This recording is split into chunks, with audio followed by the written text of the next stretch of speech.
এই দেখো, এটা হচ্ছে ঠ্যাং, মাথা, ছাল, গিলেমেটে, গলা, স্টোমা সব মিলিয়ে গাইস এটা 500 মতো সব মিলিয়ে আমি কি করেছি, এর মধ্যে তেল দিলাম, দিয়ে পেঁয়াজ 4টে দিলাম, দিয়ে পেঁয়াজটা কষা কষা হয়ে যেতে ওর মধ্যে খান্দাসকে সব, যেহেতু এটা তেল আছে, ছাঁট তেল দিলে সব তেল ফেলে বেরোবে, ওর মধ্যে খান্দাসকে সয়াবিন দিয়ে ওর মধ্যে গাইস আমি করে দিয়েছি, ভেজে সয়াবিনটা ভেজে নিয়ে আর সব কিছু নিয়ে ভালো করে পেঁয়াজটা ভেজে আদা রসুন টমেটম তারপর কাঁচা লঙ্কা কটা দিয়েছি, জিরে গুঁড়ো, ধনে গুঁড়ো, কাশ্মীরি লঙ্কার গুঁড়ো ভালো করে দিয়ে সামান্য একটু জল দিয়ে দেখো গাইস পুরো কষে কষে তেল একদম হয়ে গেছে, লাভিয়ে নিচ্ছি।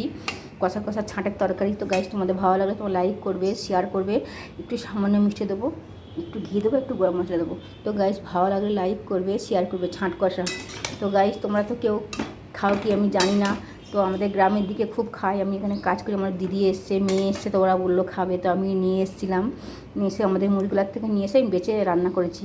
তো গাইস ভালো লাগলে লাইক করবে, শেয়ার করবে।